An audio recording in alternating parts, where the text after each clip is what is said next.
3 minutes after 10 is the time. A very good morning indeed to you. Strange day, really. I've got a problem. Oh, I've got many problems.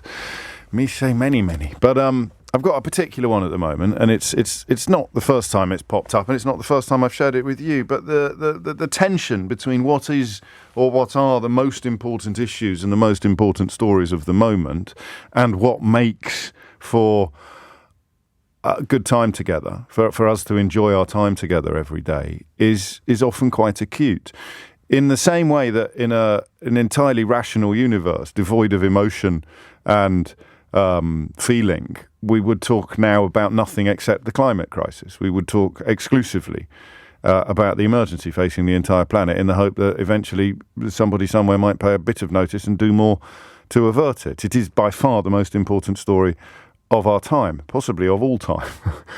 And yet, of course, if I came on the radio every day and talked about it for 3 hours, I would disappear over the horizon relatively quickly, which is possibly a reflection of my own lack of talent. I mean, if I was really as good as some people suggest, then I would be able to do the climate crisis every day for 3 hours and keep your interest and maintain your attention. But I can't. I know my limitations. I should still probably do it more, but hey-ho. And I think the energy bills catastrophe fits into the same category. There is nothing more important facing this country now than the cost of energy. Those forecasts that were published yesterday are absolutely terrifying. When Martin Lewis is in a state of almost permanent apoplexy coupled with sadness, for me, that is the ultimate canary down the coal mine of this country's economic woes. I mean, he is tearing what's left of his hair out. He's got even less than me. But you can't talk about it every day. I mean, it is not the role, it is not the nature of this kind of program, or indeed this kind of radio station. And I offer that up as both excuse and explanation. Not one nor the other, but it's both. I wish it were different. And we will do what we can to keep the story bubbling, to keep the story front and centre. I am acutely conscious of how frightened you may be about what is on the horizon, or about what is already dropping through your metaphorical letterbox, what is already happening in your life. But you understand that there is absolutely no way we can dine together upon an unleavened diet of energy bill related conversation. I also, and again this is an admission of failure on my own part, or a lack of talent, I don't know how to get into the stories every day. We can't spend hours every morning or even every week just detailing how much we're struggling or how much you're struggling. Because again, I'm conscious of the fact that I won't be struggling as much as many people in the country in relative terms. I think that's part of the problem. So I just wanted to get that off my chest because I really respect you, is the bottom line. And I want you to know what's going on under the bonnet sometimes when we hop into the car together at 10 o'clock every morning. So help me out if you can. The email address is james@lbc.co.uk. Not the not a call to arms to do it now, but if you do come up with some interesting thoughts or ideas on how we can keep these conversations going without getting into a sort of repetitious rigmarole, then I would really appreciate your advice and your help. And I would, I think, also conclude with a little apology. I'm sorry that I can't think of ways to do it better and to do it more, but right now I can't. We will continue to talk about it, of course, but I think you will appreciate why we will be talking about other things today, for example. Because we are still looking for a new Prime Minister, and very strange things are happening in the country at the moment. We made an astonishing discovery yesterday. I don't know if you were listening. But it was one of those little mysteries that was a bit like a sort of toothache. It was a mild toothache. I was conscious of it, but it wasn't keeping me awake at night. I'd only notice it if I, for example, crunched down upon a Smartie, and I'd get a little shot of pain going through a back molar. You know, I'd be fine if I was eating a sandwich, but if you've got a Tic Tac more than a Smartie, if you've just got that kind of toothache and it's fine and you're all right with it, but if you just crunch a Tic Tac in exactly the wrong position, then oh my days, I must go. So it's a bit like that, and it was that phrase "deep state." That was my Tic Tac toothache, the deep state, because I mean it happened in America, and I don't worry or think as deeply about what's going on in America as I do about what's going on here. And then Boris Johnson said it after his rejection by his own party. And he talked about how the deep state was going to spoil Brexit or something like that. And it was absolute nonsense, of course. But it really troubled me. It started like a mild toothache. It really nagged me. Nagged is a good word, isn't it? Nagging pain. That's what we're talking. It nagged me. And yesterday, together, we worked out why.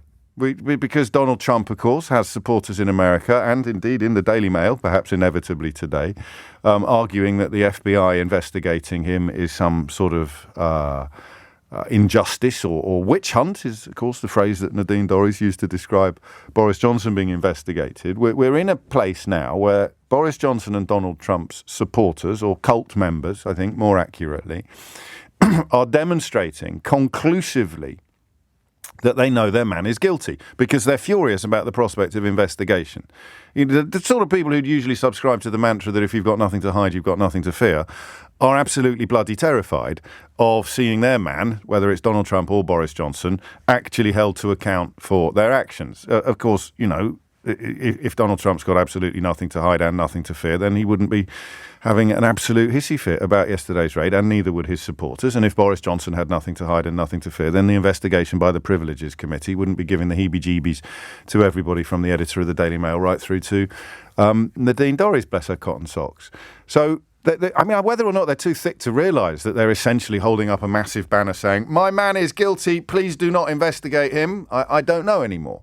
But the reason why the phrase deep state has entered into our vocabulary is in order to pass the buck still further, in order to make what is actually happening in a country that was governed by Donald Trump and by Boris Johnson is not their fault. It's nothing to do with them, whether it's the COVID casualty list, whether it's the cost of living crisis, whether it is most obviously in Britain, the abject failure of Brexit. It's nothing to do with them. Anything that goes wrong is the fault of invisible magicians, or the deep state, as they prefer to call it. It's a bit like, in ancient times, blaming the sun gods for the crops failing and having to make human sacrifices to make it rain. I mean, that is what the deep state is. It's prehistoric deities. It's the idea of there being unseen forces, powers that are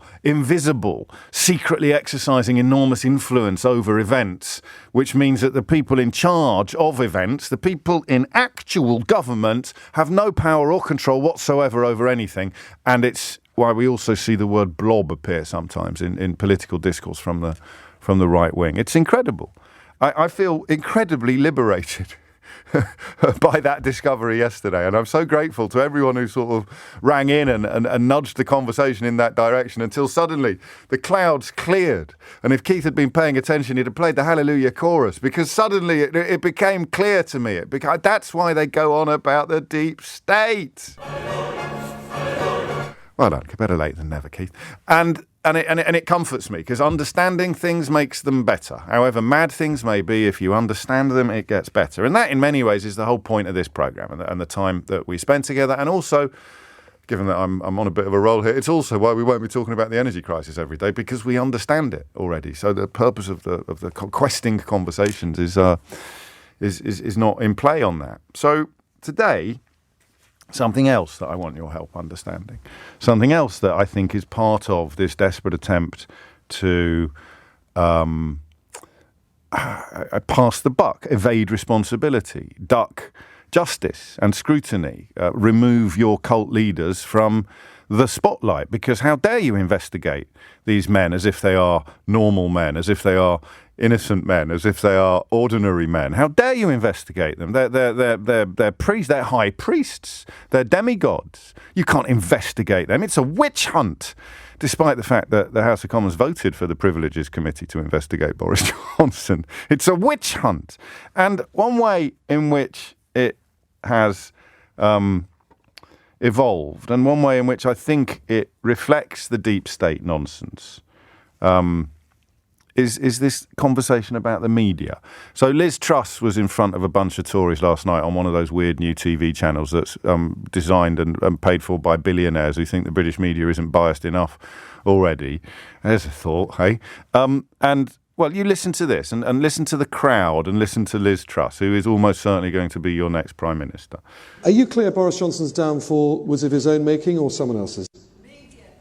It sounds like you're being blamed, Tom, and, who am I to disagree with this excellent audience?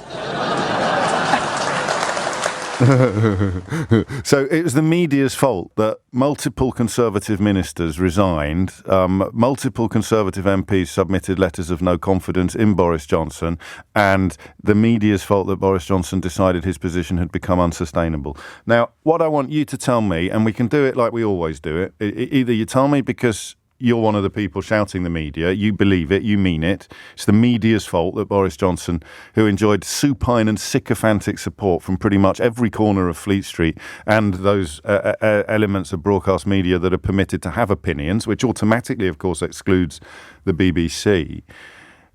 Which media are they talking about? What media are they talking about? Who are these people who think that the British media has been opposed to Boris Johnson? 2 weeks on the front page of the Daily Mail, Keir Starmer's entirely inoffensive and innocuous curry. 2 entire weeks it was there, while Boris Johnson's Downing Street was hosting more parties than Stringfellows. I mean, that might need a slight update for younger listeners.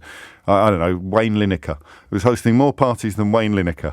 And that is apparently a media which has somehow done for Boris Johnson. So either you're one of these people and you're convinced that the media is actually to blame for the fact that multiple Conservative ministers resigned their positions and countless Conservative MPs submitted letters of no confidence, and Boris Johnson's closest advisors told him that the situation had become unsupportable. You think it was the media's fault. Give me a call and tell me who you mean. But what are you talking about? What are these institutions that wield such epic power and hold Boris Johnson in particular in such contempt? Because I should apply for a job there. I mean, that sounds like my kind of place, doesn't it? Who on earth are they talking about, these people in the crowd? 0345 6060 973.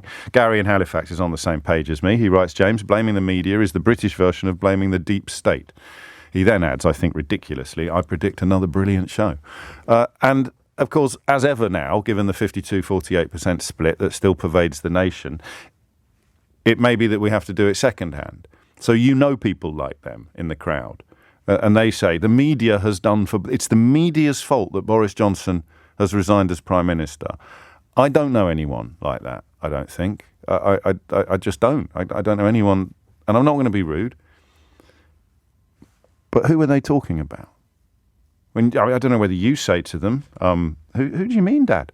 Which media you've got The Sun, you've got The Express, you've got The Telegraph, you've got Rupert Murdoch, so even when the Times does some grown-up journalism, you know that it's only being offered up largely as a sort of sop to the extremities of the Sun. You've got these weird new television stations, you've got most talk radio hosts, speech radio hosts, you've got entire stations dedicated to Brexit and Boris Johnson, but somehow the media was responsible for Boris Johnson's defenestration. You've got a denuded, cowardly BBC that's frightened of saying boo to a goose, forced an apology out of Newsnight when Emily Maitlis made perfectly reasonable comments about the state of the coronavirus management. So it can't be the BBC that's done for Boris Johnson. They've got the BBC running scared. Nadine Dorries is threatening to close them down all the time. So who do you mean? What is this media that Liz Truss agrees was responsible for getting rid of Boris Johnson?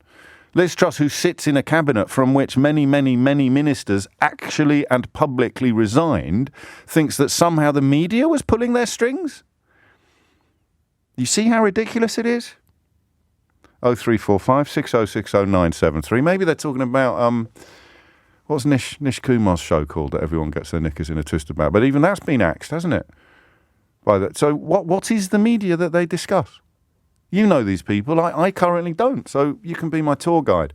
I've just realised what this programme is now.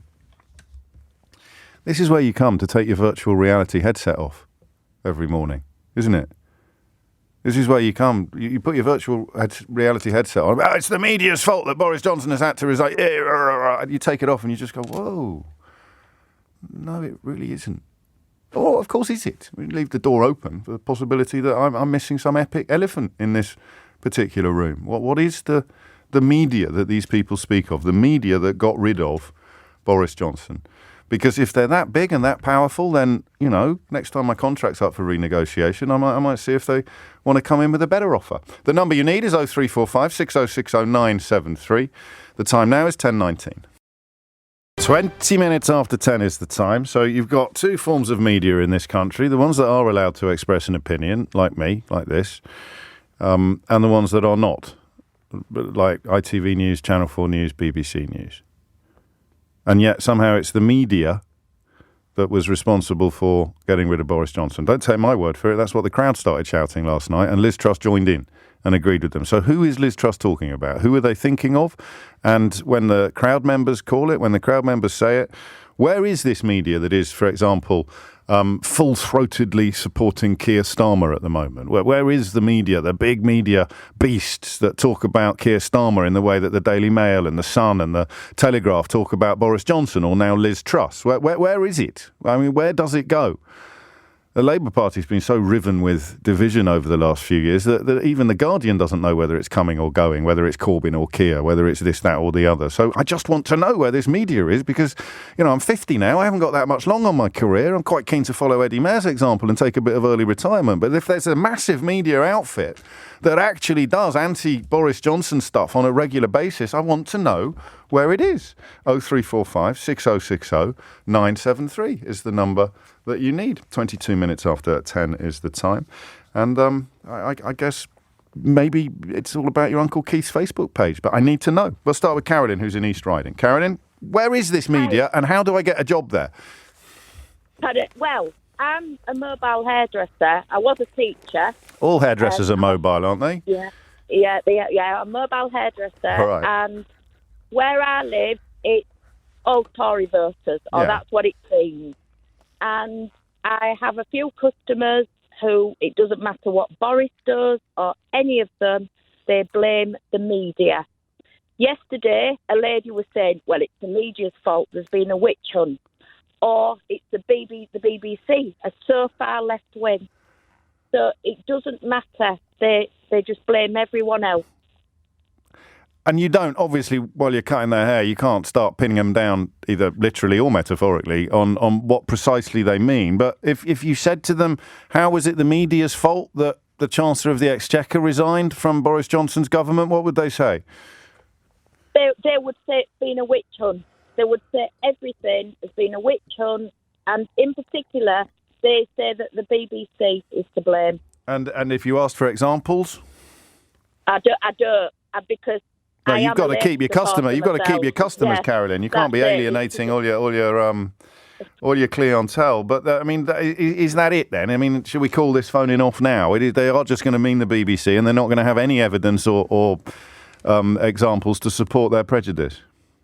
No, they won't, because one of them yesterday started to talk about Keir Starmer, saying that he was let off because he had friends to rely on who got him off. But where did they get that story from? Where did they get that story from? They make it up. They're not interested in anything but voting Conservative, and nothing will change their mind. Well, thank you. It's a start. I mean, obviously, I'm looking for a little bit more evidence, a little bit more flesh upon the bones of this claim that the media did for Boris Johnson. It'd be pretty astonishing if they had done, given the results of various referendums and elections over the last few years. But you never know. We're here to learn. Dave's in Newcastle. Dave, what's going on? Who do they mean? Hi, James. How are you? Very well, actually. A little confused about this one. I mean, genuinely confused about this one. It's easy to get confused about, isn't it? I mean, I'm not one of these people who thinks that the media has got some kind of conspiracy witch hunt going on. But what I have noticed, because I'm relatively left wing and my parents are right wing, and I see the difference in sort of the content that's within our social media. And the thing with the social media is it creates like an echo chamber. Yes. And there'll be, sort of private right wing articles that I've seen on their Facebook that they sort of share and pass about, who claim that there's this media witch hunt, who try and put forward pseudo evidence and things, and that sort of influences their opinion on it. So I don't think there is a big scary media boss who's committing this witch hunt or whatever. I think it's literally just a case of being within that social media echo chamber and just not understanding how that works. But where is the media that did for Boris Johnson? What are they talking about when they say it was the media that did for Boris Johnson? Well, this is it. They can never tell me why. I mean, they mention the BBC as they all do and things like that, but I think... how? I mean, the BBC simply reports things that have happened. You watch Question Time, and it sometimes looks as if the audience has been handpicked from people slightly to the right of Genghis Khan. In fact, I think she said once that we picked the audience to reflect the last election results. So by definition, the audience is going to have whatever the equivalent of an 80-seat majority would be. And some of the people on the panel would struggle to get a job with CBeebies. They're so ridiculous. 100%. And I entirely agree. I don't think that there is this sort of media witch hunt thing going on. I think it's a case of, certain people on that right wing who claim this sort of big conspiracy theory are often influenced by the articles by private right wing sort of independent articles that claim that, and they just pass it about because there is no evidence there. Boris Johnson committed a criminal offence. He received a fine. I don't think a fine is right. I think that there should be a further prosecution because, a 10 grand fine to Boris Johnson is what he would describe as chicken feed. So I don't think it wasn't a 10 grand fine. Sorry, I may have misunderstood you there. It's only it's only 100 quid or something, isn't it? The fixed penalty notice that he got. Even so, I think whatever fine you give to Boris Johnson, he gets someone else to pay it anyway. It still hasn't revealed whether or not he paid for his own holiday last week, or whether that was from a donor as well, from the same sort of fund as the wallpaper. All right. I mean, I don't want this to become completely repetitious, but are we just talking about people spouting gibberish about the BBC? 0345 6060 973. Look in the mirror, James. Okay. Well, I'd say. Looking good, man. That's still got a bit of your holiday tan going on there. And yes, I am a very big critic of Boris Johnson, but I hate to break this to people who, dare I say, are a bit obsessed. I'm not that important. I've got 1.4 million listeners. I haven't got the power to bring down Boris Johnson, and I think it's fair to say that when people like Rishi Sunak and Sajid Javid decide to resign from the cabinet, it's not because they've just been listening to the James O'Brien Experience on LBC. So back to the drawing board with that one. Lawrence is in Birmingham. Lawrence, who is it? Who is the media of which they speak? James, it's all of the media, and listen to what I've got to say first before you jump in, because I am a real fan of the show. Carry on. And I think you're absolutely brilliant. The reason the whole of the media is to blame is they haven't shown deference. What has happened is Boris Johnson, at the start of his tenure, had got the media in his pocket. They were going along with it, but because he did so many things that just couldn't be hidden, the press had to report. What the Conservative Party were expecting was that they would show deference, they would go along with the party line, they would keep continuing to get their feeds from the Tory party and report what the Tory party wanted to have them report. But the difficulty was Johnson was so wrong in so many things that he did that they just had to report it. And, of course, once they reported it, the cat was out of the bag. Now, in all honesty, if you didn't do these things, James, they couldn't have reported it. Now, what their Conservatives are trying to do, they're trying to get themselves in a position where they're not going to lose the landslide at the next election. Can I just add one thing? You can. The news is beckoning, but, Okay, it's just a quickie. You put me onto a show which was about Mr. Johnson's dalliance in Italy. Yes, the Paul Caruna Galizia's podcast. Absolutely brilliant. Isn't it amazing? Once they start reporting these things, James, the Conservatives are shown for what they are. And so it's not the fact that Boris Johnson went to hang out with a bloke who's sanctioned in Canada for being part of Vladimir Putin's inner circle that's the problem. It's the fact that it got reported that is the problem. Oh, he was fully expecting he could do all this without... Carol Cadwallader reported that 3 years ago, and of course got exposed to a torrent of abuse from scrupulously impartial people like Andrew Neil. And they have expectations of the media, even members of the media that have worked at the BBC, but there comes a point where the tidal wave of filth is so enormous that they can't look the other way or start insulting anybody pointing at the tidal wave of filth by calling them a crazy cat lady. And unfortunately, we have people like you that are honest, and, once the facts are out, they can't ignore it. So I think that's my humble opinion. They can definitely ignore me, but they can't ignore news. They can't ignore all the stories. The problem is that the people claiming that the media brought down Boris Johnson must be ignoring all these stories. Thank you, Lawrence, and thank you very much for the kind words. And also thank you for the accent that always makes me a little bit homesick. I'm hoping to get up at the weekend, but of course there's a blooming rail strike, isn't there? 10:30 is the time. Holly Harris is here with the headlines.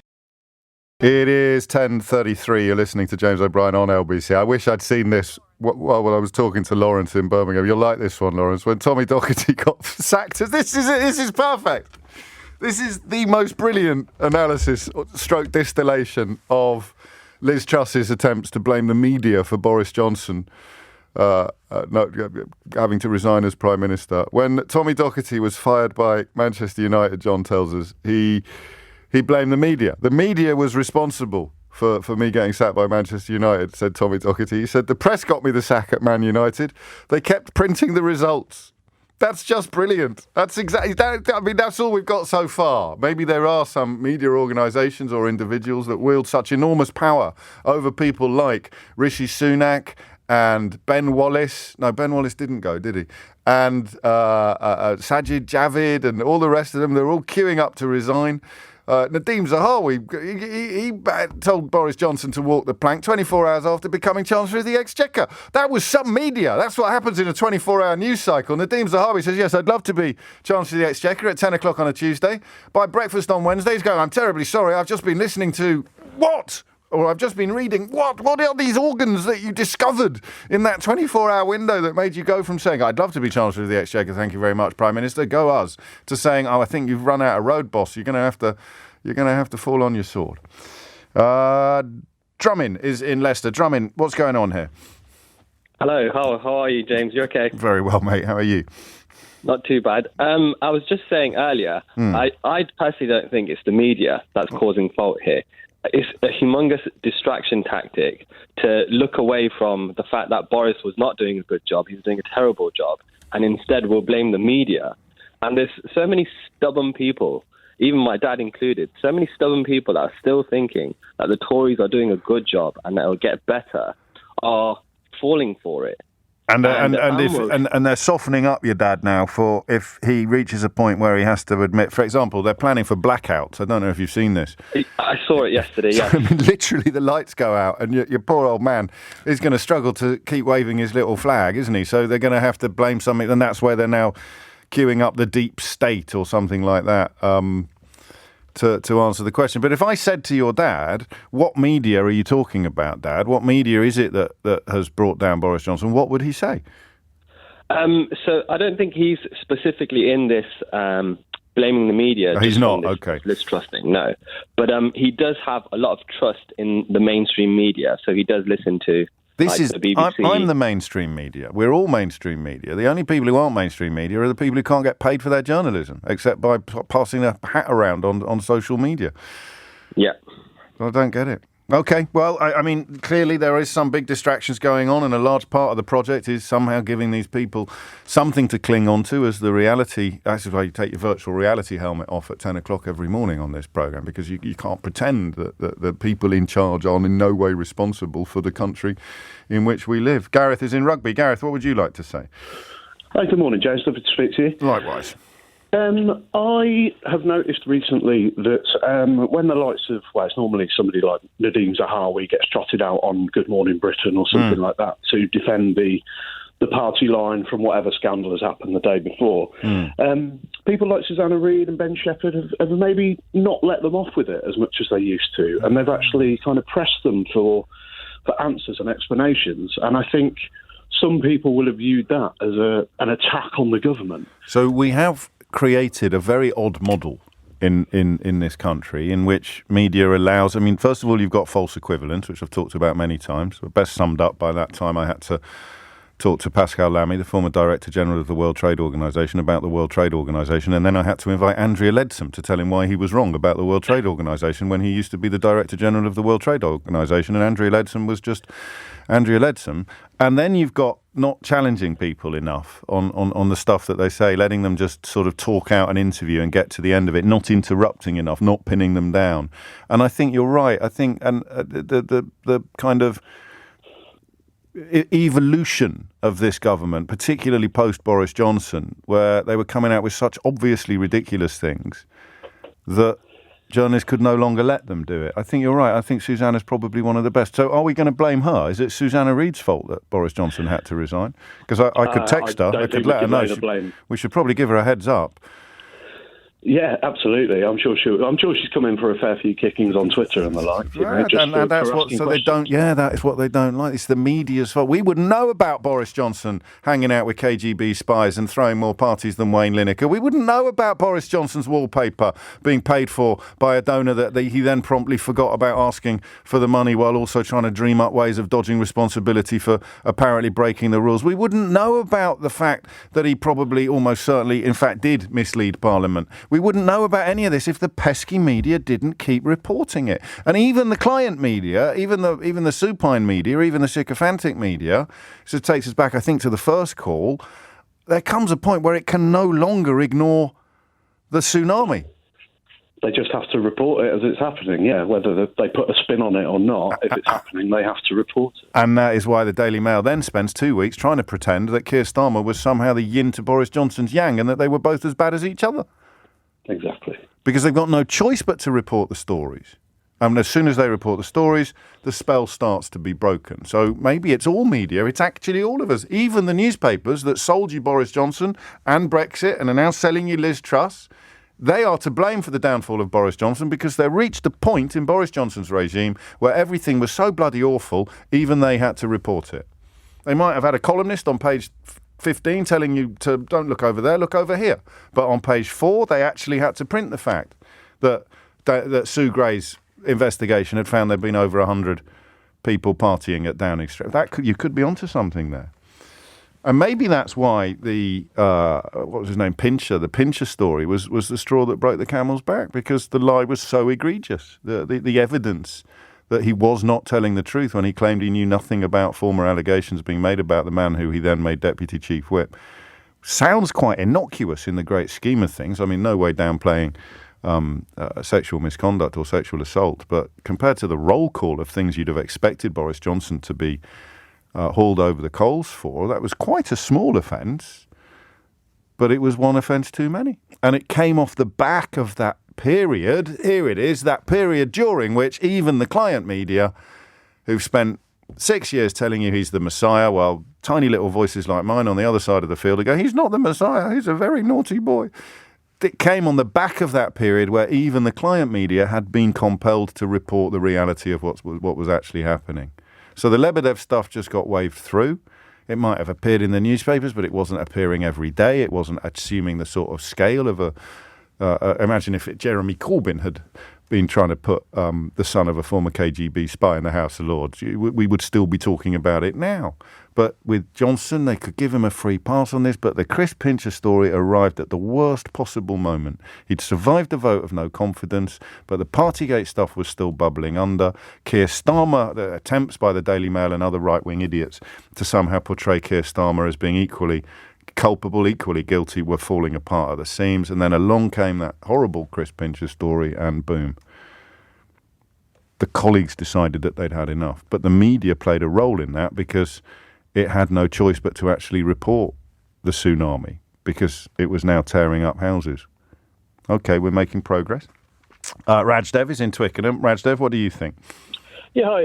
Well, I was going to say that fundamentally what has happened since the last election was that Boris Johnson's hoovered up a lot of support that wasn't traditionally conservative.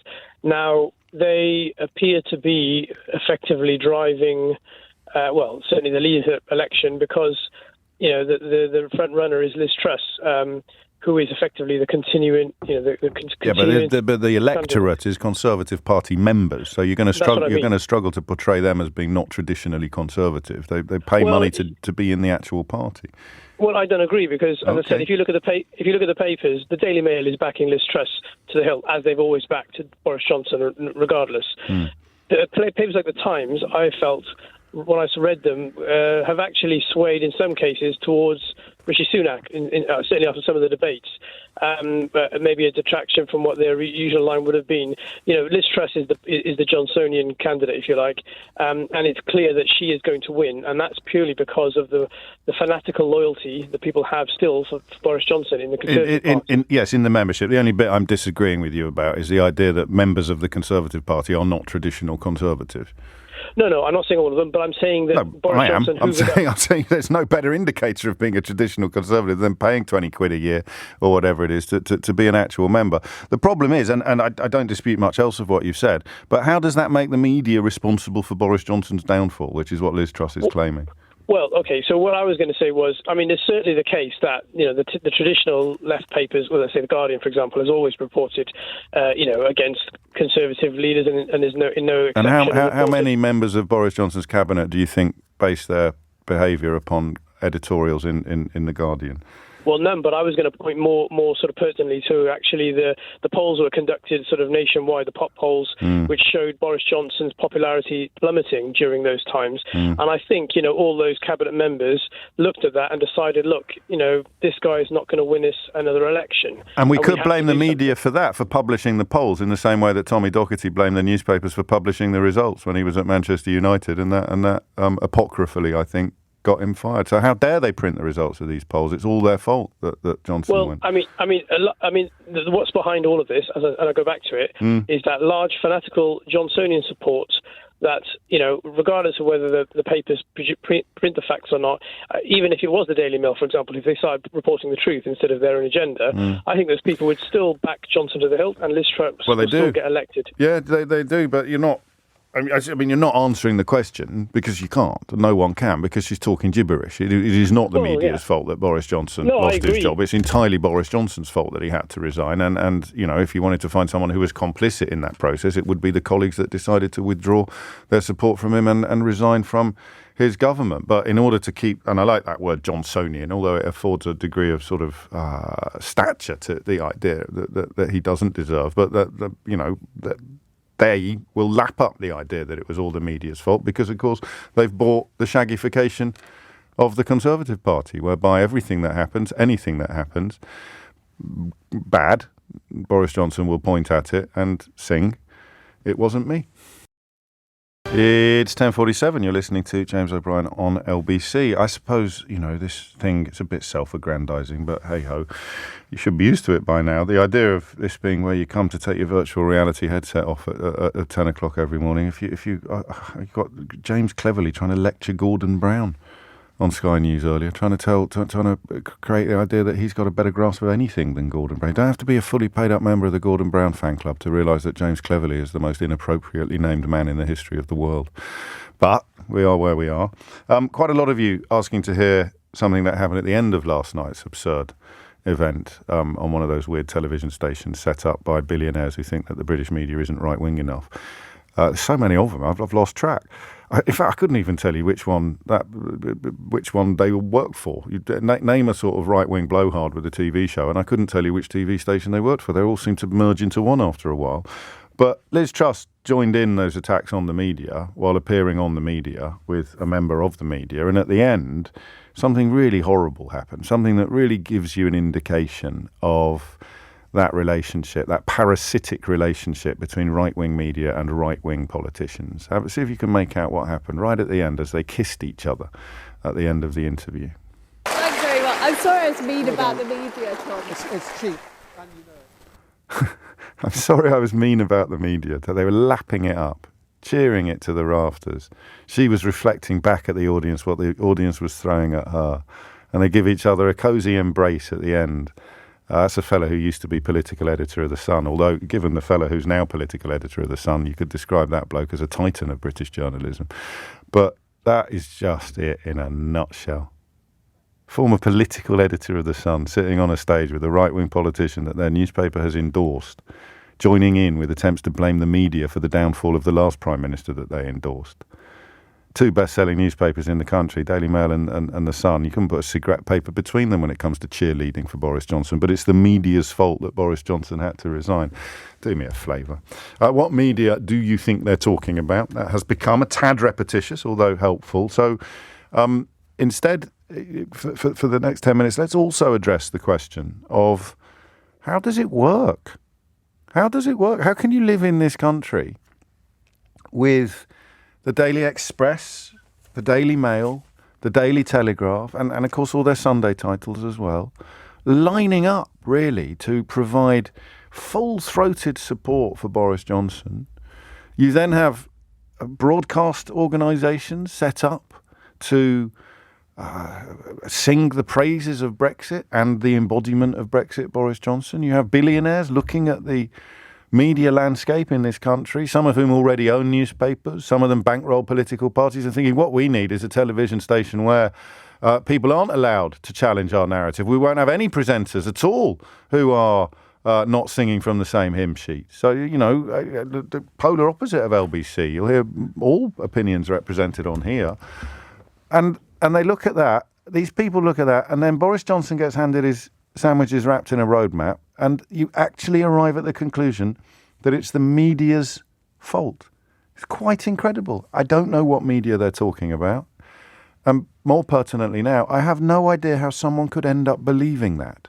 So let's do that. Let's do that in the style of the Sandy Hook massacre that we did yesterday, the conversation about Alex Jones. How could anybody sitting in that audience in Darlington last night have ended up believing that Boris Johnson's shameful departure from Downing Street was a consequence of an unsupportive media or the result of a media witch hunt? How could anyone actually believe that? It's a bit like opening the windows, opening the curtains in the morning, looking out at the 4 houses over the road and starting to describe, I don't know, the Gobi Desert or something like that. I mean, it's so completely at odds with observable reality that I'm fascinating to know, A, why this happens, and B, how this happens. 0345 6060 973 is the number you need. Kevin's in Basingstoke. Kevin, what's going on? Good morning, James. Yeah, I'd just like to point out that there is one channel that absolutely helped destroy Boris's reputation. Yes.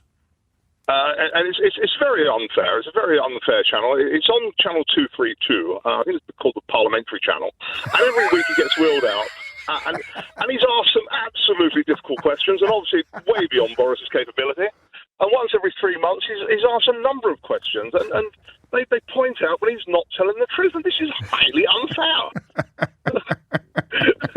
I love that. I mean, I don't think the Parliament... PMQs, I suppose, picks up a fairly big audience, and that will be perhaps part of Boris Johnson's problem, but the audience figures in general for the Parliamentary Channel, I don't think they trouble the score as much. Yeah, I think the problem with Boris Johnson is you could tell he was lying the moment his lips moved. Well, as his former editor at the Daily Telegraph, Max Hastings, said, I wouldn't trust him to tell me whether it was Monday or Tuesday. But how does it work then? And again, we're speculating about people who perhaps are a bit too embarrassed to own up to being in this constituency. But how does anyone end up genuinely thinking? Because they called it out in a room. I think it's conditioning. I think you grow up with the papers being given a degree of importance that, quite frankly, they don't have anymore. Yes, they kind of do and they don't. I think in the context of a Conservative leadership election, the Mail and the Telegraph wield enormous power, actually. Which a constituency of 160,000 people, which is a relatively tiny audience. And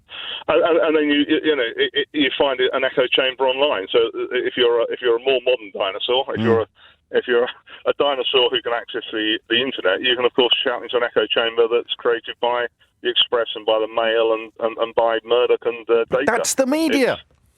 It is the media. So when has the truth ever mattered, James? Come on. And that is why you have to set up your own television stations, because you can't allow any light to intrude. You can't allow any radio. If you want to create the idea that the media is horribly biased against Boris Johnson, you need to set up your own television station to tell everybody that the media is horribly biased against Boris Johnson, because if you don't, then even the Daily Mail at times is going to have to admit or report stories that paint Boris Johnson in an extremely bad light.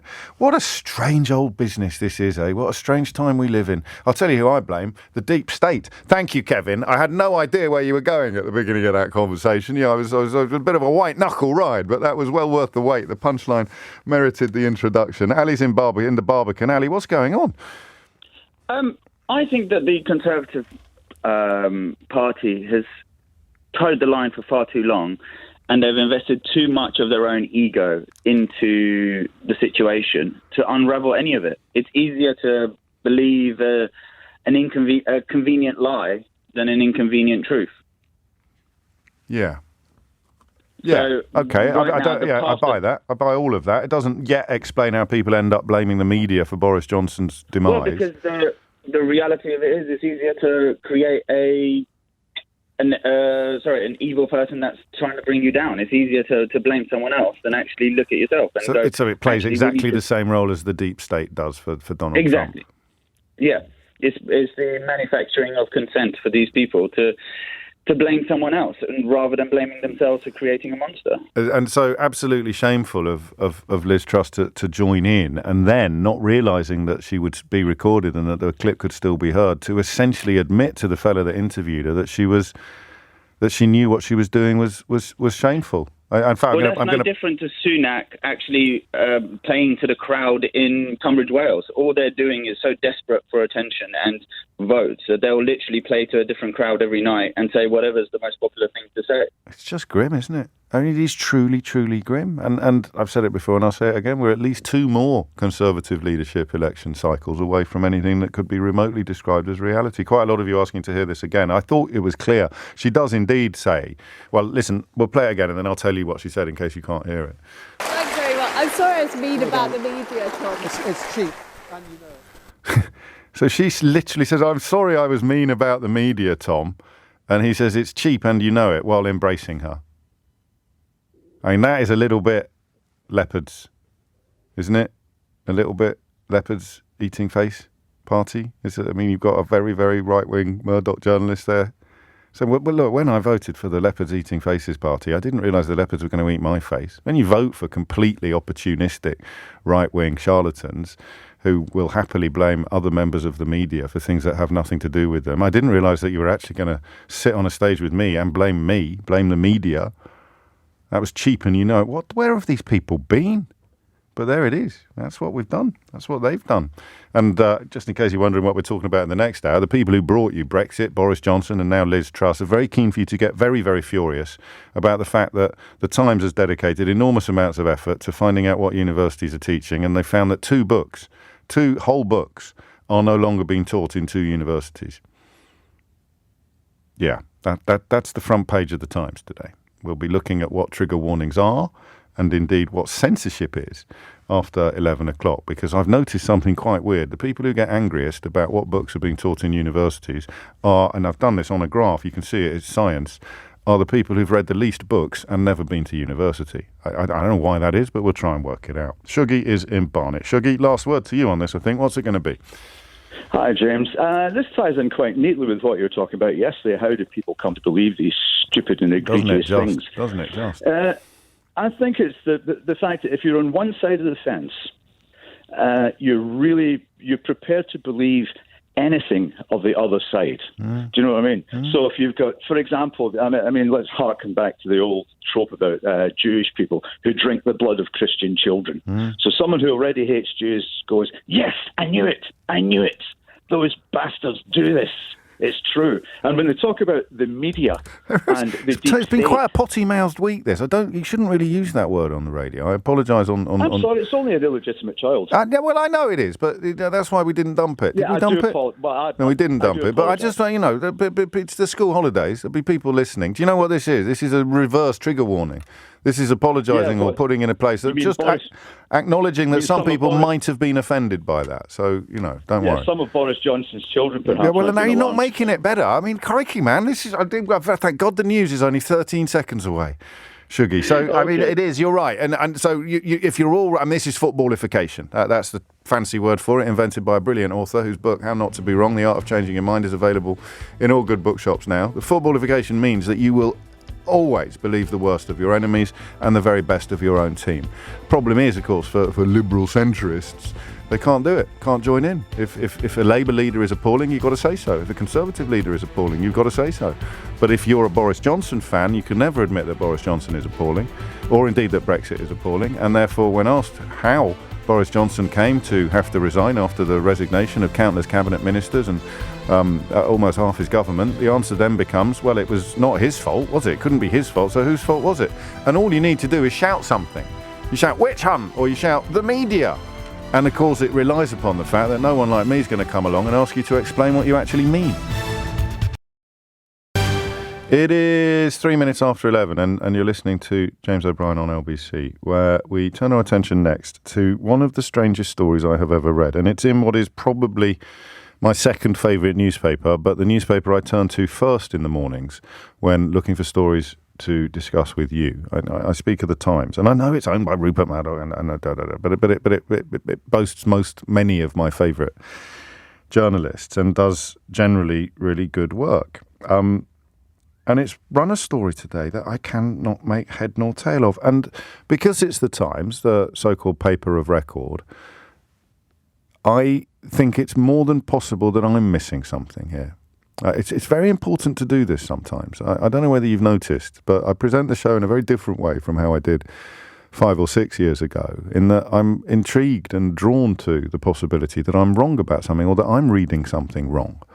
It makes for a much healthier life, actually, or inner life at least, and hopefully, well, judging by the numbers, it makes for a better radio show as well. So if this story merits front-page treatment and a 2-page spread and an editorial comment from Trevor Phillips, he's still the chairman of the Index on Censorship, and I don't think the story is about censorship, then there has to be quite a strong chance that I've got it wrong and they've got it right. So, I mean, I'll give you some of the headlines. Universities blacklist harmful literature. Books withdrawn from campus reading lists. Trigger warnings for more than 1,000 texts.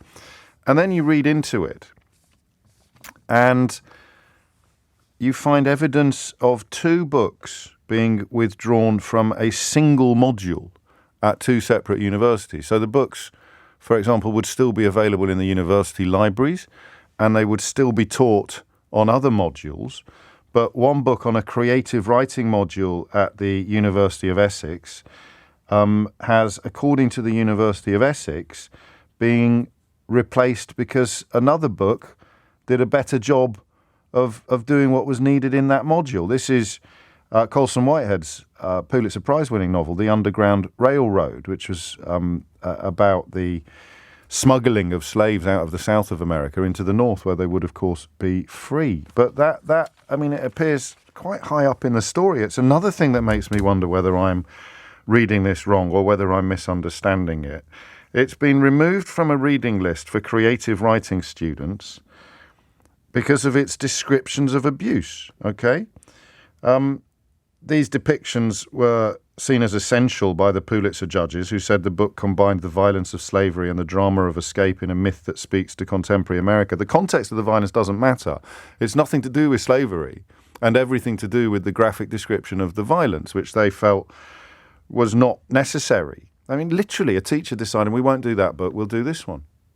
And it's front-page news in the Times. And they even get the explanation from the University of Essex for why this was done. And it makes clear, I'll quote you what they said, another book was viewed as better suited to the learning aims. So the people teaching the course decided that a different book would do a better job of what their course was designed to do. I'll say that again because one of us is going mad here, and I don't think it's me. The people teaching the course decided that a different book would do a better job of meeting the aims of the course that they teach than the book that they used last year. And the Times puts it on its front page. Why? I think because you're supposed to be really scared and cross about trigger warnings now. You're supposed to be really furious about them.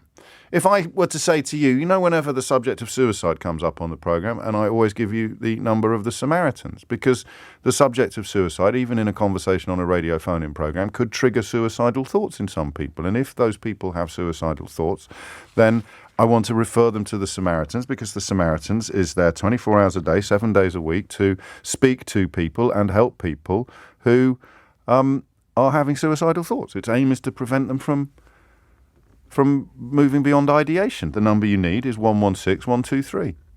Is anyone offended by that?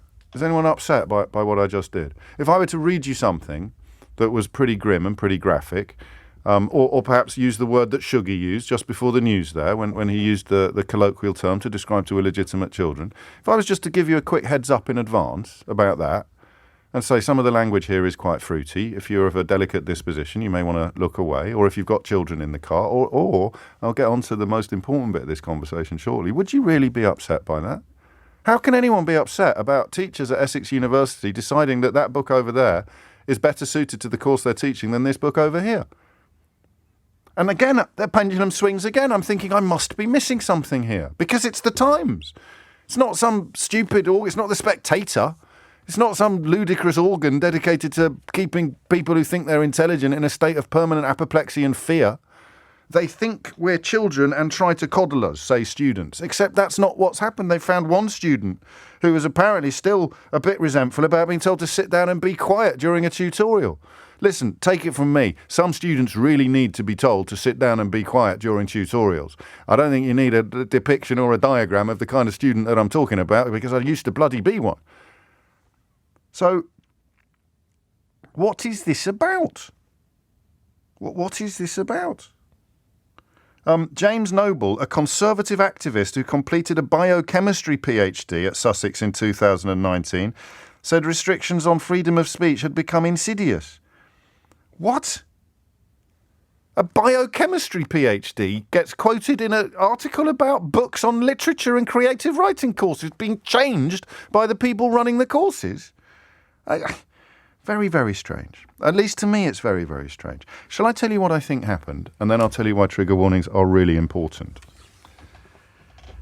I think they submitted hundreds of freedom of information requests because they were really hoping to get evidence of university courses dropping what we would loosely describe as old white writers and replacing them with more modern post-colonial writers. So they might perhaps be dropping Jane Austen and teaching a bit more Chinua Achebe.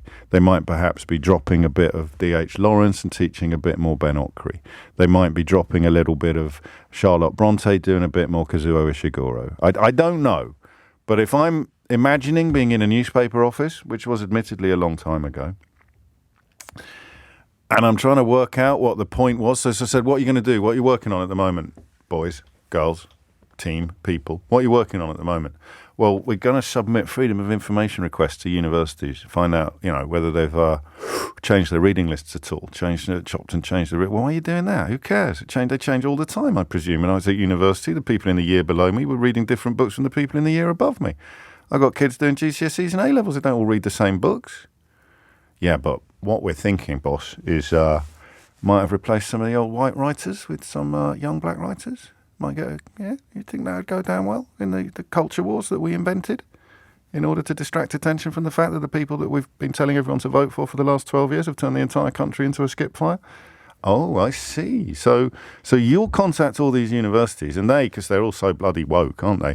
They're almost certainly dropping Jane Austen and dropping Charlotte Bronte and dropping Philip Larkin. I bet they don't teach Shakespeare anymore. And old Dickens has got the heave-ho, and they've replaced them with some Asian person I've never heard of. Oh, I like it. Yeah, you do. Take a fortnight off. Get those freedom of information. Go off diary. Get those freedom of information letters in there. And when we've got it all back, we'll splash it, front page, everything. And then no one bothered to check what was in the actual article. They've stuck it on the front page anyway. Because when it all came back, all they've got is one book on a creative writing course in Essex being replaced with another book by the people who teach the course because they think the other book is better than the last book. And then they've got Strindberg's play, Miss Julie, which is why I mentioned The Samaritans earlier, because it is very graphic in its discussion of a suicide. That's been dropped from a reading list in Reading. Sussex, even. Not even Reading. I just misread Reading. It's a course called Reading Literature at Sussex University. And they've dropped that and replaced it with something else. That's the story. That's it. Now, most of the people on the editorial staff at the Times will be graduates. They will have been to university. Most of them will have done arts or humanities subjects. They must know. Again, the pendulum swings. Maybe it's me that's got this wrong. Maybe this is a really big deal. Maybe I don't understand the insidious nature of trigger warnings. Maybe I'm the one that doesn't know what censorship means because nothing has been censored. Literally nothing has been censored. Even the book that they've dropped at Essex University is available in the library. That's not censorship, Trevor. It's really not censorship. So, I can't do another hour, can we, on what the hell is going on? But, all right, it's 11:13. I'll tell you why trigger warnings are important. And here's the thing that I think, if I'm being generous, this is perhaps the misunderstanding that lies at the heart of this misreporting. Imagine there are 50 kids in a university lecture hall. I'm going to talk briefly and very obliquely about rape now. So obviously that could upset you. It could bring back horrible memories for you. And I want you to know in advance that that's about to happen. You know what that was, don't you? Yeah, that was a trigger warning. Imagine there is a lecture hall with 50 people in it, and you are teaching a book that contains really graphic descriptions of rape. Okay? Now imagine that 2 people in that lecture hall have been violently raped.